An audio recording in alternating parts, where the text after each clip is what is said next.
Mari kita berdoa. Kami bersyukur Tuhan, hari ini kami mau belajar kebenaran firman-Mu yang menolong kami supaya kami tidak salah dalam kehidupan kami sehari-hari, memperhatikan apa yang menjadi kebenaran firman-Mu, dan tolonglah hamba-Mu untuk boleh menyampaikan isi hati-Mu ya Tuhan. Dan biarlah kebenaran firman-Mu dari Alkitab bisa menolong kami semuanya boleh belajar, dan kami benar-benar diberkati oleh Bible Class spesial hari ini. Kami serahkan ke dalam tangan-Mu Tuhan, dalam nama Tuhan Yesus, haleluya, amin. Shalom, selamat belajar kembali dalam Bible Class spesial hari ini. Hari ini topiknya, apakah kita orang Kristen sebagai orang percaya, orang yang memegang teguh firman Tuhan Alkitab, apakah kita ini mempercayai karma atau tidak? Kenapa saudara? Karena karma ini ini kosakata yang sudah mulai merasuk masuk dalam sendi-sendi kehidupan orang Kristen. Tanpa disadari kita ngobrol, kita menasihati orang, atau banyak sekali. Nah, sepertinya memang keren. Dapat istilah rohani kelihatannya dengan standar baru, karena penggunaannya secara global gencar sekali dipakai. Di TV, acara TV, apa saja dipakai. Nah, contohnya saya dapatkan beberapa klip, tapi saya ambil contoh satu saja di medsos tentang klip namanya karma instan. Jadi langsung terkena karma, maksudnya begitu. Jadi saya ambil dari YouTube top 5 instant karma videos. 5 top tertinggi tentang instant karma dalam video Nah, komennya seperti ini. Jika karma itu nyata, orang-orang ini yang ada dalam klip ini itu pasti mendapatkannya. Jadi berikut ini 5 karma instan, tapi karena waktu saya hanya potong, ambil yang kelima dan ambil yang ke-1. Ayo kita lihat klipnya Is karma real? If it is, these people sure got a dose of it. Here's our list of the top 5 instant karma videos.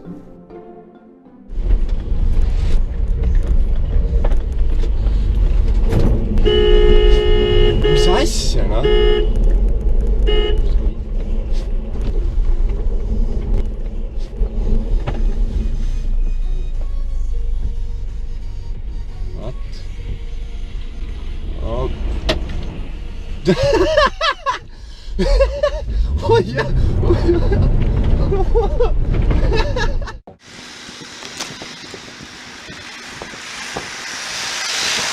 that close enough? Too close, mate. You passed me way too close. Mate, how fucking big is that bicycle? Do you need passed to me drive with in the that road? distance. Well, you're fucking lucky that I didn't hit you then, didn't you? If you'd have actually had the decency to go over one side instead of taking the whole fucking What, road. into the door like zone? we take. No, Into- and you do this for a hobby? Fucking annoy people. I'm taking your camera. Right. I'm a fucking to it. Come on, you cunt. Take it. Come on. How fucking quick.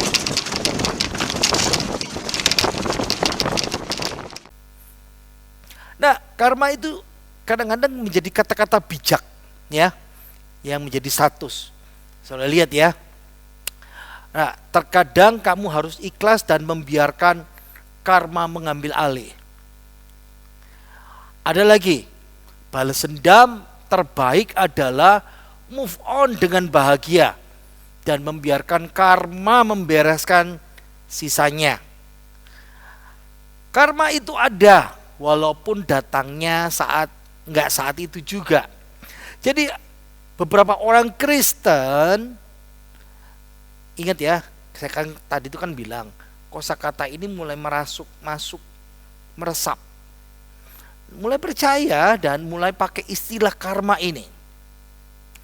Ingat karma itu tidak alkitabiah. Saya ulangi lagi, karma itu tidak alkitabiah. Makanya kenapa ada Bible Class spesial yang seperti ini. Jadi Berarti istilah karma itu tidak cocok dalam dunia kekristenan, tidak bisa kita pakai dalam kamus kekristenan kita, kehidupan Kristen kita. Ingat ya, karma itu bukan ajaran dari Alkitab. Kalau tidak ada jawabannya, alasannya omong kosong ya. Nah, itu sebabnya kita mulai dengan pahami, aduh, apa sih itu karma? Banyak orang bingung, apa itu karma? Pokoknya ya, kalau orang buat jahat, dibalas jahat. Tidak sesederhana itu, ya. Pahami ya. Kenapa? Karma itu mengacu pada tindakan yang dilakukan dengan sengaja dan itu berdampak atau berakibat kepada di masa depan. Jauh di masa depan. Jadi itu bisa karma baik, maksudnya apa? Kalau buat baik di masa depan menikmati akibat yang baik. Karma buruk itu berarti kalau berbuat jahat, jahatin orang, di masa depan kita dijahatin. Kayaknya Alkitabiah ya kan? Nah, karma itu, pahami ya, itu bukan konsep yang ada dalam Alkitab seperti saya katakan tadi itu. Itu konsep kunci dalam agama-agama timur. Misalnya Hindu, Buddha, Sikhisme, Taoisme, dan kalau saudara kelompok agama timur biasanya akan pegang seperti ini. Jadi kalau sekarang ini kita memahaminya terbatas. Orang-orang sekarang itu memahami karma itu seperti konsekuensi yang tidak bisa terhindarkan. Apapun yang kita lakukan, baik atau buruk, semuanya itu akan kembali. Semuanya akan dibalas kepada kita. Lalu salahnya di mana yang kedua ini? Ingat ya, di sini munculnya. Ini nih, asal mulanya ini. Asal mulanya beda. Ini bukan ajaran Alkitab kita. Jadi kedengaran, kalau kita lihat, saya balik lagi di sini ya. Orang sekarang memahami karma seperti konsekuensi yang tidak terhindar. Apapun yang kita lakukan, kalau kita berbuat baik, dibalas baik. Kalau kita berbuat buruk, dibalas buruk. Nah, itu sebabnya banyak orang Kristen terjebak karena kedengarannya rohani. Mirip dengan ajaran Alkitab. Mirip dengan kekristenan. Tapi ingat ya, saya katakan tadi itu. Kenapa kalau mirip dengan ajaran Alkitabiah, mirip dengan dunia kekristenan, ini kok sepertinya rohani. Kok nggak cocok dengan ajaran Alkitab? Kok nggak sesuai dengan kekristenan? Kan kayaknya persis kan? Balik lagi ya tadi itulah. Kalau kita buat baik, nanti kedepannya dibalas baik. Kalau kita buat jahat, dibalasnya di masa depan jahat. Kan persis sama seperti tabur tuai. Nah, di mana salahnya? Ingat ya, bukan bersumber pada Alkitab. Saya balik lagi tadi itu loh. Ini loh. Ini bukan konsep Alkitab. Apakah cuman itu? Enggak. Dasar teologi karma itu adalah reinkarnasi. Seringkali kita dengar, kalau saudara penggemar film silat, bukan kungfu ya, silat Cina yang kuno tahun 80-an. Nah, itu banyak cerita tentang reinkarnasi.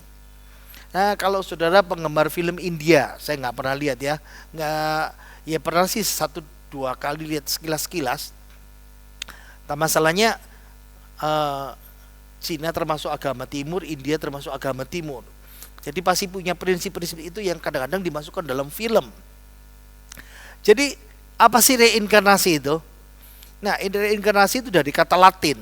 Re sama incarne. Re itu kembali, incarne itu di dalam daging. Lahir kembali di dalam daging. Kelahiran semula, lahir kembali. Seperti itu. Nah, ingat, agak beda, bukan beda jauh, salah.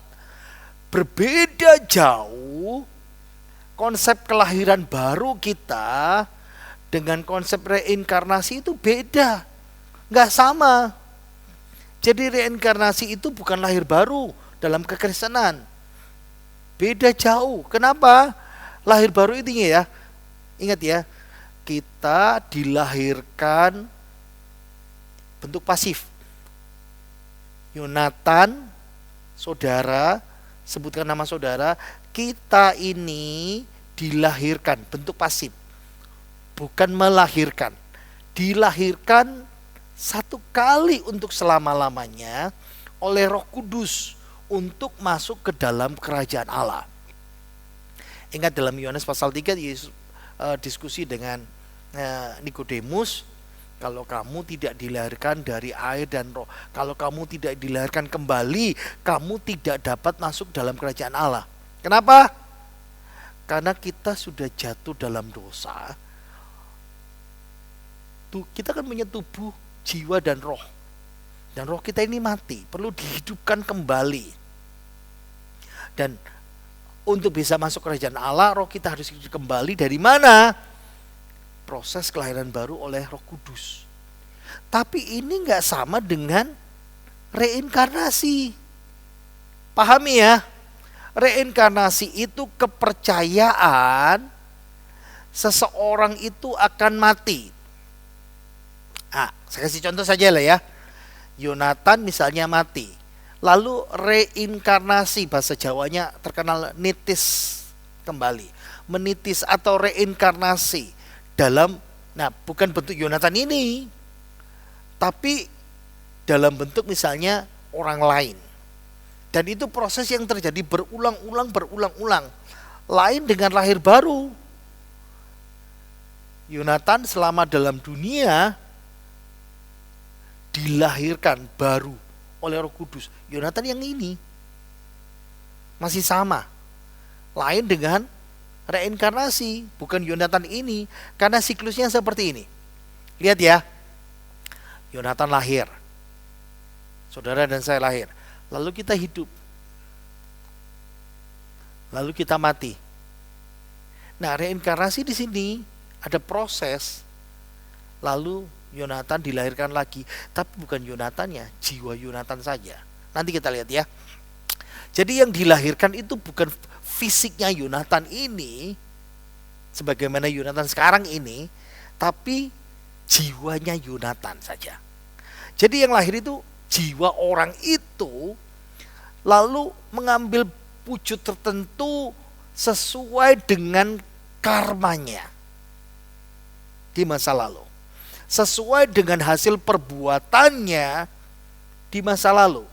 Nah, ini dari sini kita bisa sedikit mulai memahami. Lihat ya, ada dua aliran reinkarnasi. Ya, yang pertama, kelompok aliran yang pertama, manusia itu reinkarnasi berulang-ulang. Jadi kalau kita balik lagi kepada bagian ini, siklus reinkarnasi ini tidak pernah berhenti. Itu kelompok yang pertama. Terus, tapi kelompok kedua percaya reinkarnasi itu terjadi berulang-ulang sampai Yonatan mencapai kesempurnaan. Nah, itu digambarkan seperti itu. Ya. Nah, jadi dua aliran reinkarnasi itu, yang pertama siklus yang terus terjadi nggak pernah selesai. Tapi siklus yang kedua entah berapa kali sampai kebaikannya mencukupi sampai sempurna selesai. Nah, jadi reinkarnasi adalah proses penerusan kehidupan di kehidupan sebelumnya. Kayak ginilah. Pahamnya seperti ini. Jadi jiwa Yonatan yang sekarang ini tahun 2021 itu ternyata jiwa Yonatan yang pernah ada di tahun 1700 sekian, waktu jadi entahkah prajurit apa, entahkah seorang pedagang, entahkah seorang petani, tapi jiwa Yonatan itu dilahirkan dalam tubuh Yonatan yang seperti ini. Tahun itu proses yang berjalan langsung. Nah, filsafat reinkarnasi itu mengajarkan manusia untuk sadar terhadap kebahagiaan yang sebenarnya, bertanggung jawab dengan saya seperti ini, saya terima nasib seperti ini karena dulu saya menjalani karma saya dulu. Jadi pahami ya, selama manusia itu terikat dalam siklus reinkarnasi, maka hidupnya itu tidak lepas dari duka. Ya, duka, samsara, karma. Itu intinya di situ. Jadi selama jiwanya terikat pada hasil perbuatan yang buruk, dia akan selalu bereinkarnasi menjadi orang yang selalu duka. Samsara karena dia menjalani karmanya itu. Jadi beberapa konsep ya. Ini contohnya reinkarnasi. Itu orang yang percaya bahwa setelah kematian manusia itu kan kembali ke bumi, tapi dalam bentuk manusia lain. Makanya ulang, inkarne, di dalam daging. Ini konsep reinkarnasi. Tapi ada konsep yang kedua, namanya konsep transmigration. Pandangannya sama, reinkarnasi, tapi kalau ini Yonatan jadi manusia lagi, orang yang berbeda. Tapi transmigrasi ini beda. Kalau Yonatan dulu, sebelum Yonatan yang sekarang ini, jiwa Yonatan dulu orang yang jahat, penjahat, pembunuh, maka Yonatan bisa lahir jadi batu, bisa lahir jadi sepotong kapur. Kalau tidak terlalu jahat, Yonatan jadi binatang, kutu, kecoa, sapi, burung. Makanya kenapa tidak boleh bunuh binatang? Ya jangan diinjak, jangan dibunuh. Jangan-jangan itu nenek moyang keluargamu. Seperti itu. Jadi hukum karma itu menentukan apa yang akan diambil nanti individu nanti di masa kehidupannya. Ngeri. Jadi karma, pikiran, perkataan, perbuatan baik dan buruk dalam kehidupan ini menentukan statusnya nanti di tubuh yang baru. Secara ekonomi, dia orang kaya atau miskin, kepandaian intelektualnya, bentuk fisiknya, lihat ya. Ini gambar, ini bukan gambar editan, Saudara. Ini bukan gambar editan. Nama anak ini adalah Laksmi Tatma. Jadi namanya kita tahu ya, orang dari India. Nah, Laksmi ini dia lahir punya 4 lengan dan 4 kaki. Nah, dalam dunia karma dipandang ada 2. Jangan-jangan ini orang jahat. Enggak, tapi orang di sana menganggap dia ini inkarnasi dari Dewi. Kenapa? Karena ada Dewi yang tangannya 4 yang memberikan berkah. Tapi Laksmi ini akhirnya dioperasi dan sekarang dia hanya punya 2 tangan dan 2 kaki. Ya, dia sekolah sekarang. Oke, saya balik lagi.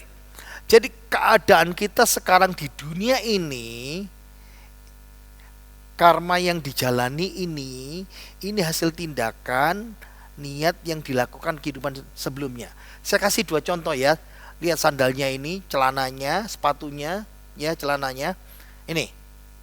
Jadi kalau Anda bukan orang egois, Anda orang baik, Anda orang suci selama menjalani hidup di dunia ini, nah nanti ketika kamu berinkarnasi, lahir kembali dalam tubuh dunia yang baru yang lain, cuman jiwanya saja yang masuk, hidupmu dapat hidup yang enak seperti ini. Ya, kalau Anda egois, hatimu jahat, hatimu kotor, itu mendominasi sepanjang hidupmu, itu paling banyak, maka kamu inkarnasi ke dalam hidup yang nggak enak, sengsara, karena menjalani karmanya itu tadi itu. Jadi seseorang akan menanggung bisa ratusan kali reinkarnasi, atau jutaan reinkarnasi berkembang. Ingat ya, dari binatang tadi itu sampai jadi manusia miskin, sampai jadi manusia terhormat. Itu karena dia sedang melunasi hutang karmanya. Siapa contohnya? Ini yang terkenal, kita suka nonton, Cupat Kai. Nah, berinkarnasi berapa? 500 kali ya. Harus menjalani itu. Kenapa? Karena hukum karma menentukan bentuk yang akan diambil individu itu nanti.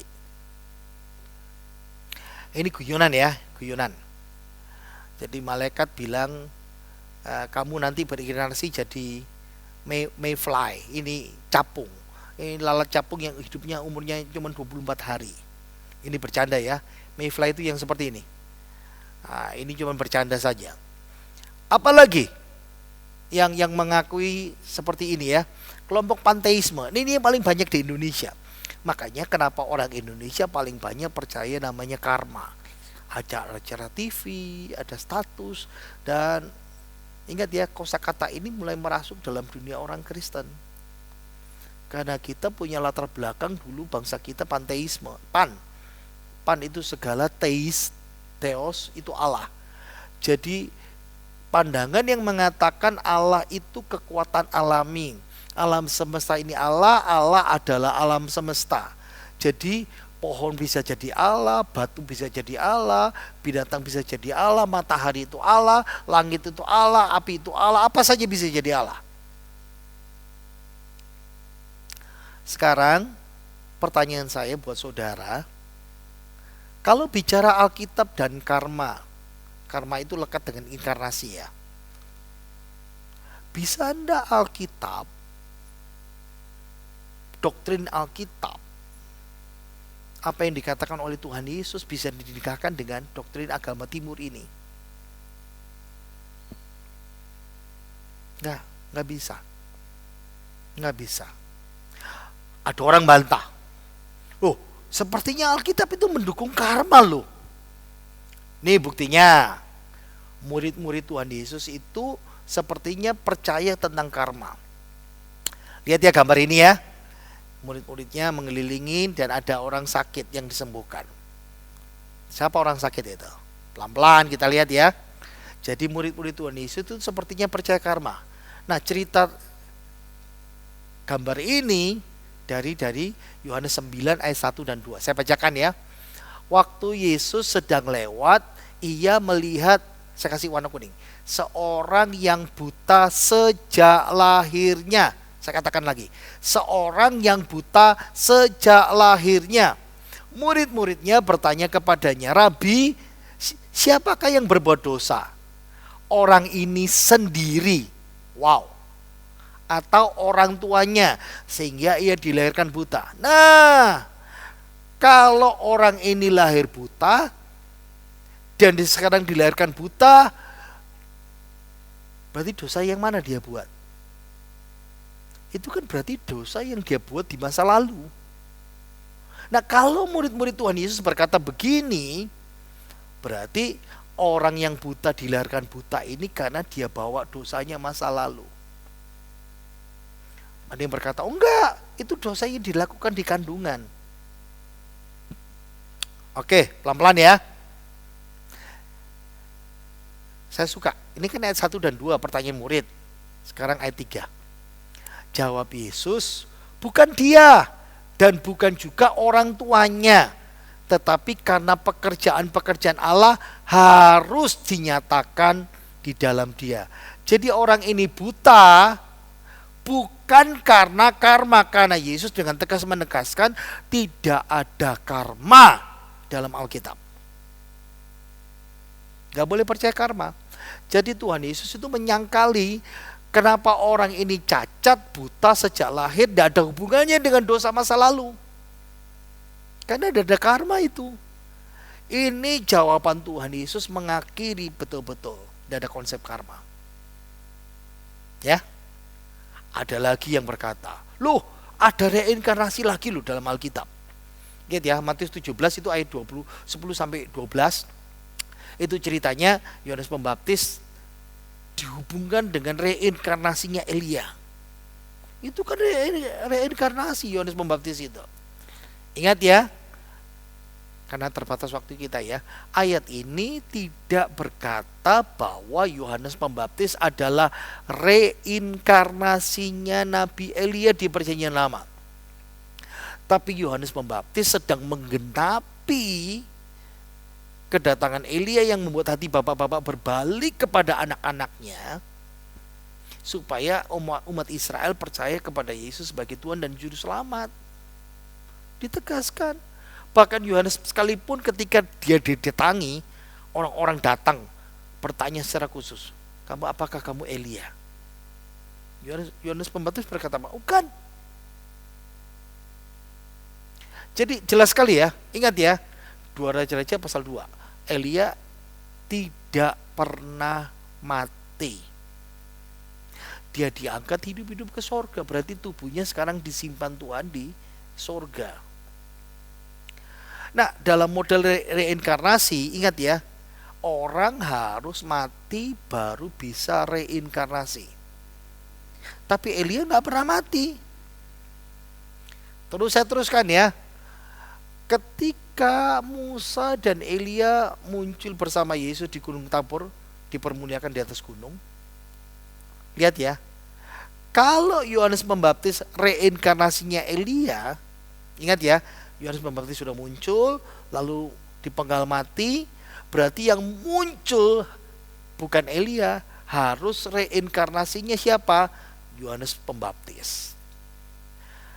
Jadi Alkitab dengan tegas dan tidak percaya berkata reinkarnasi itu enggak ada, berarti karma itu juga enggak ada.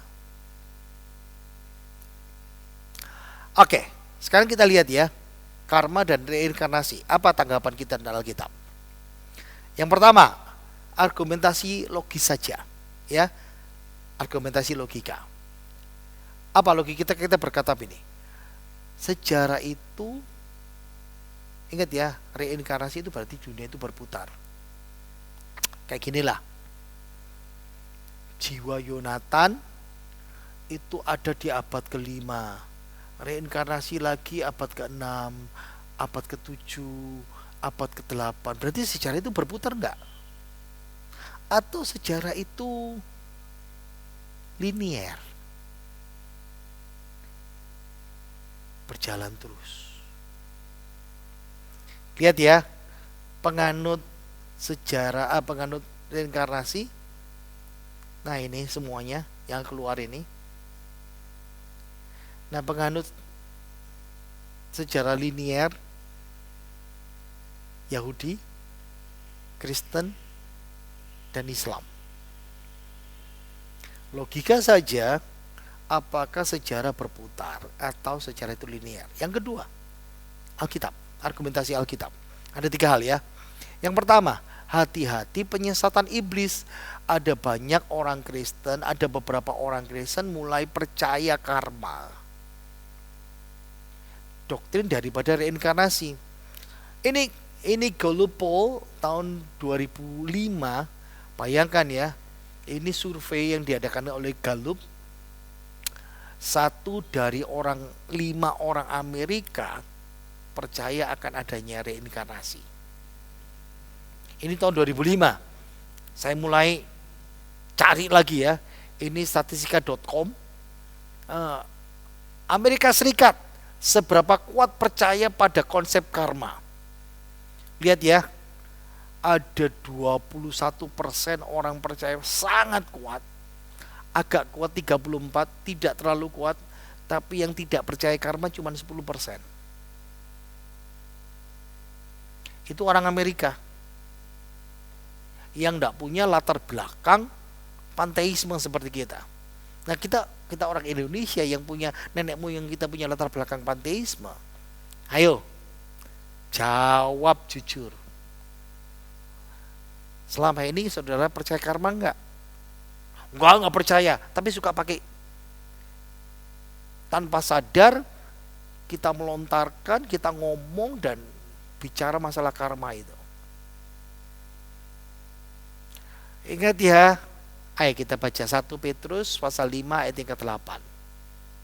Sadarlah dan berjaga-jagalah, lawanmu si iblis berjalan keliling sama seperti singa yang mengaum-ngaum dan mencari orang yang dapat ditelannya. Ini argumentasi Alkitab. Ingat, iblis ingin menyesatkan orang Kristen supaya percaya kepada reinkarnasi dan karma. Nah, apa sih yang kedua? Argumentasi Alkitab yang kedua, apa kata Alkitab tentang reinkarnasi? Lihat ya. Ibrani 9 ayat 26b sampai 28a. Saya bacakan. Tetapi sekarang ia Yesus hanya satu kali saja menyatakan dirinya pada zaman akhir untuk menghapus dosa oleh korbannya. Dan sama seperti manusia ditetapkan untuk mati. Saya suka ini. Hanya satu kali saja. Hanya satu kali saja, bukan berkali-kali. Dan sesudah mati satu kali saja itu dihakimi. Demikian pula Kristus hanya satu kali dan bla bla bla bla. Jadi kita hidup sekali, bukan berulang-ulang, bukan siklus reinkarnasi. Kita hidup sekali, mati sekali, lalu masuk ke kekekalan. Dihakimi. Kalau percaya Yesus di surga kekal, kalau tidak percaya Yesus di neraka kekal. Kita hidup sekali, mati sekali, masuk ke kekekalan. Alkitab tidak pernah menyebutkan second chance, kesempatan kedua, atau dilahirkan kembali, atau reinkarnasi jadi orang yang berbeda, atau sebagai binatang. Tidak ada. Yesus saja berkata kepada penjahat yang di sebelah kayu salibnya, sesungguhnya hari ini engkau akan ada bersama-sama dengan aku di dalam Firdaus. Jadi Yesus tidak pernah mengatakan engkau akan punya second chance, third chance, kesempatan kedua, ketiga, keempat, kelima untuk menebus hidupmu di bumi. Enggak. Matius 25 ayat 46. Orang yang percaya masuk hidup kekal di sorga, orang fasik masuk ke dalam hukuman kekal. Jadi setelah lewat penghakiman, jadi setelah orang itu mati, kan ada masa penghakiman, dan Alkitab tidak memberi bukti bahwa dosa bisa ditebus di waktu lain ketika hidup dalam dunia. Lihat ya. Ini takhta putih besar, ilustrasi. Tapi ini ayat Alkitab, ini gambarnya maksudnya ilustrasi ya. Tapi ayatnya tentang kebenaran, doktrin, pengadilan terakhir, pengadilan takhta putih besar untuk orang yang tidak percaya Yesus. Kita orang percaya diadili di pengadilan Kristus, bema. Tapi orang yang tidak percaya dia diadili di pengadilan takhta putih besar. Terbatas waktunya, saya lewat ya. Ini ayat 11 sampai 15. Kita baca 14-15. Lalu maut dan kerajaan maut itu dilemparkan ke dalam lautan api. Itulah kematian yang kedua, lautan api. Dan setiap orang yang tidak ditemukan namanya tertulis dalam kitab kehidupan, ia akan dilemparkan ke dalam lautan api. Jadi setelah penghakiman diberikan pada waktu orang itu meninggal dan di akhir pengadilan terakhir, Alkitab tidak memberikan bukti bahwa dosa bisa ditebus di waktu lain, waktu hidup dalam dunia. Cerita Lazarus dan orang kaya. Orang kaya itu mati lalu dikuburkan, lalu ia menderita sengsara di alam maut, di Hades. Dari jauh dilihatnya Abraham, lalu Lazarus duduk di pangkuan Abraham. Jadi setelah penghakiman diberikan, Alkitab tidak memberikan bukti bahwa dosa bisa ditebus untuk waktu yang lain, waktu hidup dalam dunia. Itu sebabnya kenapa Alkitab tidak mempercayai dan tidak mengajarkan namanya karma. Argumen yang ketiga Alkitab, argumen tentang kebangkitan Tuhan Yesus. 1 Korintus pasal 15 ayat yang ke-20. Tetapi yang benar ialah bahwa Kristus telah dibangkitkan dari antara orang mati sebagai yang sulung dari orang-orang yang telah meninggal. Kebangkitan Yesus dari kematian yang kita akan nikmati waktu Paskah sebentar lagi, itu adalah yang sulung. Ya. Konteksnya memang jemaat Korintus itu meragukan ada kebangkitan orang mati. Tapi Paulus mengatakan, firman Tuhan mengatakan faktanya Kristus sudah bangkit.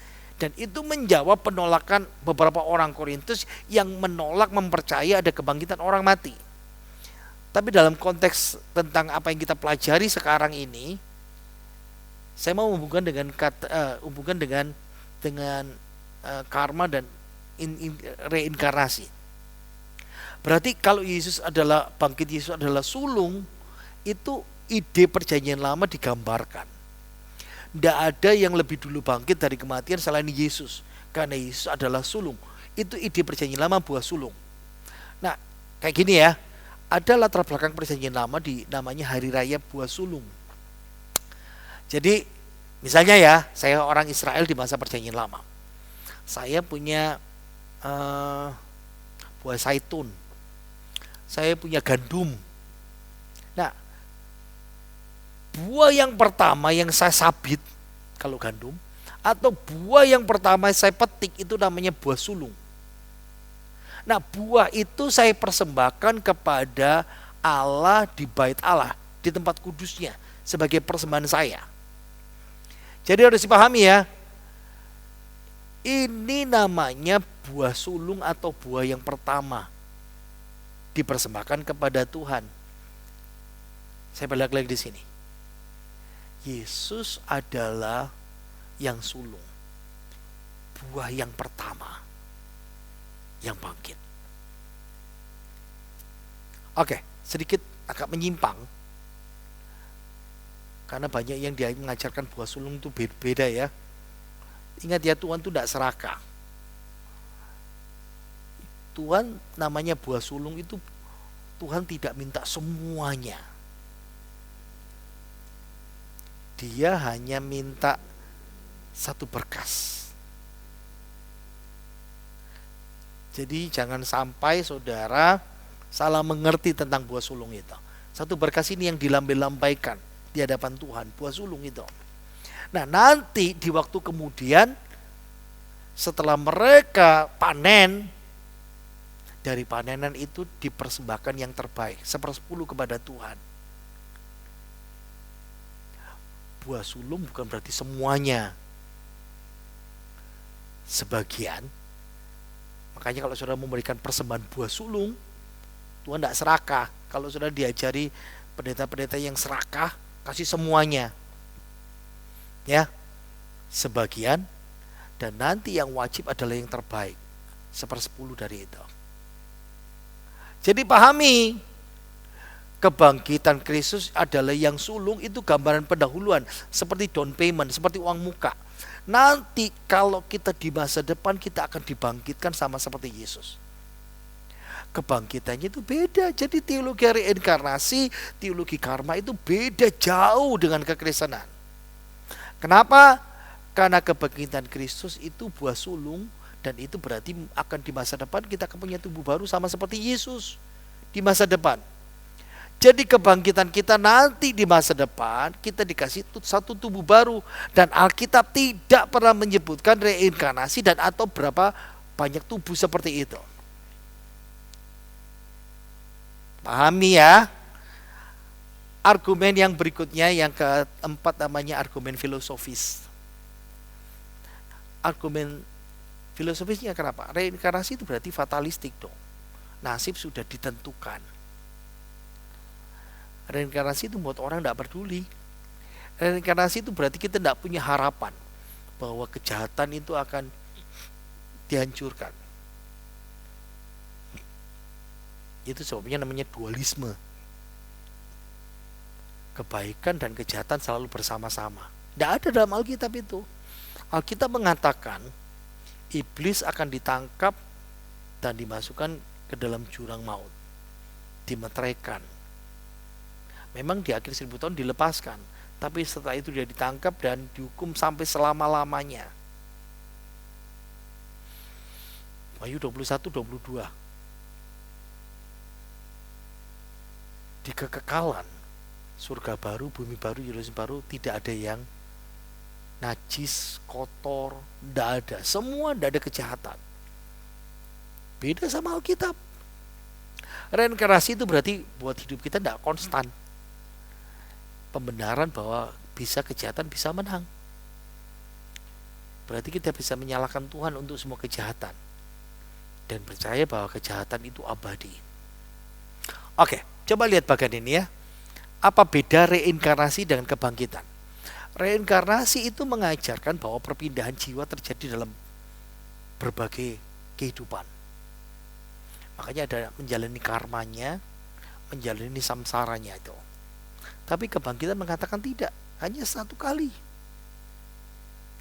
Reinkarnasi mengajarkan kita bisa menghuni banyak tubuh yang banyak, berbeda. Jiwanya saja yang masuk. Kebangkitan mengajarkan kita punya satu tubuh saja. Yonatan hanya punya satu tubuh di dunia, di bumi, dan nanti satu tubuh di kekekalan. Waktu dimuliakan dengan tubuh kemuliaan seperti Yesus di sorga. Tapi reinkarnasi mengatakan banyak. Reinkarnasi mengajarkan kita seperti evolusionis, bertahap sampai sempurna. No way. Kebangkitan itu dalam Alkitab mengajarkan kita nanti di akhir hidup kita, setelah kita mati, kita dimuliakan satu kali untuk selama-lamanya. Reinkarnasi, ingat ya, Alkitab sama sekali tidak pernah mendukung dan tidak mengajarkan reinkarnasi dan karma. Alkitab tidak menyamakan reinkarnasi dengan doktrin kebangkitan. Ini dua hal yang beda jauh. Reinkarnasi nggak sama, beda jauh dengan kebangkitan. Dunia mengajarkan dan untuk mempercayai reinkarnasi dan karma. Dan ingat, Alkitab mengajarkan bukan karma, reinkarnasi.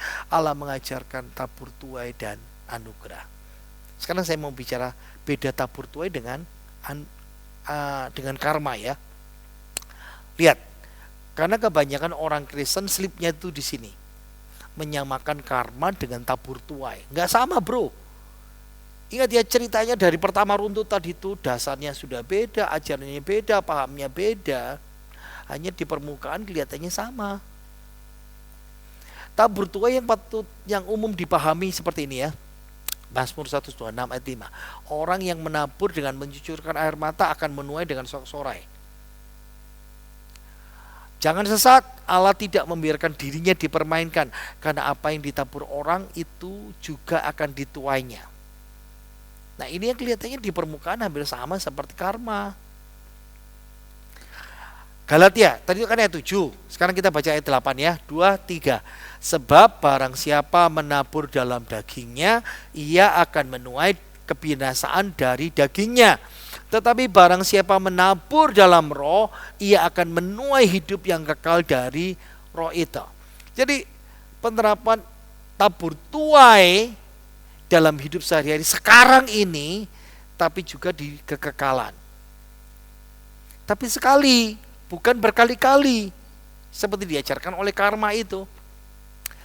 Sekarang 2 Korintus 9 ayat yang ke-6, tabur tuai dalam Alkitab ya, dalam Alkitab.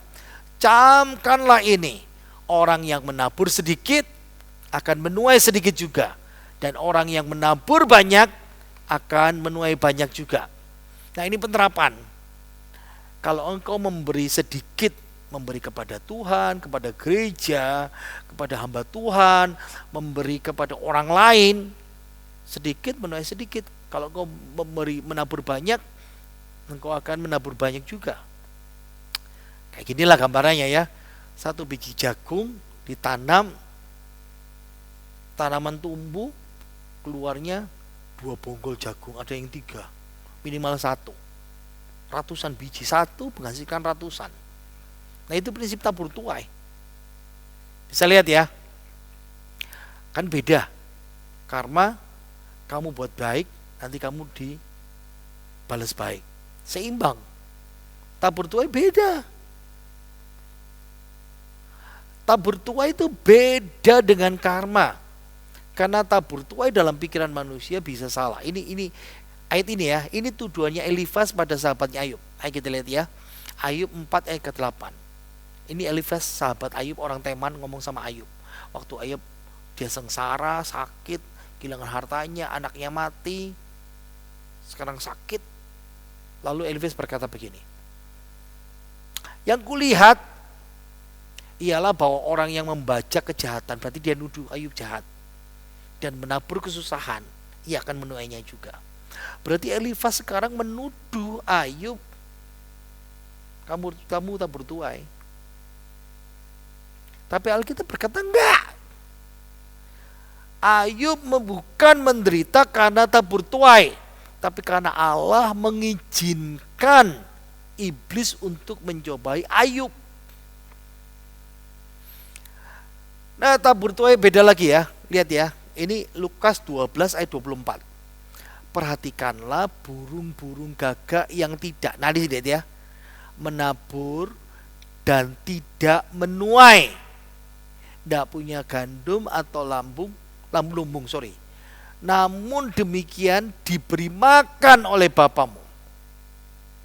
Sekarang dihubungkan dengan kita, betapa jauhnya kamu melebihi burung-burung itu. Lihat ya, dalam tabur tuai ada sisi namanya anugerah. Apa itu? Ya ini tadi tuh, burung tidak pernah nanam, tidak pernah nuai, tapi dipelihara. Beda. Lihat ya, saya balik lagi tadi tuh loh, gambar ini. Ini tabur tuai. Sekarang ada lagi. Allah menyediakan bukan karena tabur tuai, karena anugerah Tuhan. Jadi referensi tabur tuai Alkitab itu beda, tidak sama. Bukan karma. Karma tidak sesuai, karma nggak sama. Beda jauh dengan tabur tuai. Tabur tuai Alkitab, lihat ya. Tabur tuai itu aktivitas kita sekarang. Saya menabur, nanti saya menuai. Saya berbuat baik, saya terima pahala. Saya berbuat jahat, saya terima hukuman. Tapi di dunia, tapi bisa juga dibawa di kekekalan. Tapi bukan dibawa ke dalam reinkarnasi atau karma. Tabur tuai memang ada referensi kekekalan. Ingat ya tadi itu, menabur dalam roh, ya. Mengumpulkan harta di surga. Beroleh hidup yang kekal. Menabur dalam roh, dalam percaya kepada Yesus. Nah, prinsip tabur tuai Alkitab ada pahala yang dituai lebih besar. Karena prinsip ekonomi Allah. Yang mana ya? Yang gambar jagung ini loh. Ini prinsip ekonomi Allah. Bisa paham ya? Nah, dalam tabur tuai, ini yang terakhir, ini paham ini ya. Ada namanya anugerah Allah, dan itu tidak ada dalam hukum karma. Ini bagian yang terakhir hari ini. Kita belajar tentang karma itu. Jadi ada namanya anugerah dalam kekristenan, dalam Alkitab, dalam hidup saudara, dalam iman kita melalui Yesus Kristus, dalam Yesus Kristus, yang tidak ada dalam karma. Ya, pahami anugerah. Apa sih anugerah? Grace, kasih karunia. Itu dalam Alkitab itu seperti gini, pemberian cuma-cuma, pemberian gratis. Makanya disebut anugerah. Grace. Tuhan Yesus kepada orang yang tidak pantas mendapatkannya. Kayak gini. Ia telah menyelamatkan kita ketika kita masih berdosa. Nah, kan kalau hukum seharusnya kan gini. Saya buat baik, saya dibalas baik. Saya cari Tuhan, Tuhan cari saya. Tapi anugerah nggak itu. Saya nggak cari Tuhan. Pada waktu itu Dia telah menyelamatkan kita ketika kita masih berdosa. Saya masih berdosa, saya nggak layak Tapi Yesus cari saya untuk diselamatkan, untuk dapat anugerahnya. Ini yang gak ada, saya balik lagi tadi tuh. Dalam tabur tuai itu ada anugerah Allah yang tidak ada dalam hukum karma. Kasih karunia itu, anugerah itu bantuan yang tidak pantas diterima oleh orang berdosa. Siapa? Saudara dan saya, orang yang percaya. Jadi ini namanya kasih anugerah yang diberikan kepada kita oleh Allah karena Yesus sudah melakukannya untuk kita. Dan Allah mau kita mendapat anugerah itu, memiliki anugerah itu. Jadi karma sama anugerah sama tabur tuai itu kutub yang berbeda jauh. Gak sama bro, gak sama sis. Anugerah itu yang membuat kita bisa diselamatkan dari neraka. Kenapa? Perbuatan baik kita tak cukup untuk diselamatkan. Seberapa banyak pun kita berbuat baik, kita tidak bisa diselamatkan masuk surga. Kita butuh satu namanya, anugerah Allah dalam Yesus. Yesus sudah membayar lunas dan melakukannya untuk kita. Nah, anugerah bukan karma yang menyelamatkan bayi Musa dari kematian waktu dihanyutkan, waktu mau diancam untuk dibunuh. Anugerah memungkinkan Ratu Esther melangsungkan orang Israel hidup di Persia. Anugerah itu yang membuat Nehemia membangun kembali tembok Yerusalem. Seri Nehemia kita belum selesai ya, kita tunggu kalau semua pandemi sudah selesai. Nah, anugerah itu bukan karma yang berhadapan langsung dengan Saulus. Ingat, Saulus benci pengikut Yesus. Saulus benci Yesus. Saulus dapat mandat untuk membunuh orang-orang Kristen. Dia cari sampai perjalanan menuju Damaskus, lalu anugerah itu datang. Diberikan kepada Saulus. Belum bertobat, tidak cari Tuhan, anugerah itu datang. Anugerah itu rahmat, berkat yang mengagumkan dalam kehidupan kita. Sungguh mengecewakan. Kita orang Kristen lebih cenderung suka mencari karma, mengagungkan karma lebih dari anugerah Allah. Pahami ya?